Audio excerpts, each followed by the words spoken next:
Okay, mabuhay. Itong paraan ito ay napakasimple lang. Ito ay ka-counter ka ng side kick. Sisipain mo lang siya para makatakbo ka, alis ka, maiwasan mo yung pag-aatake sa kanya. Simple na itong ideyang technique nito, pero kung talagang sa biglaan magagamit mo to.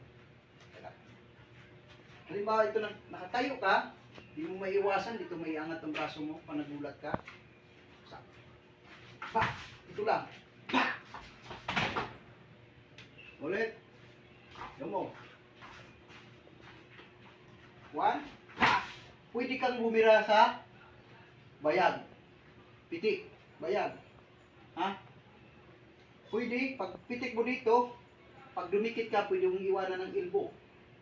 Sabay. Tulak. Pa! Ulit.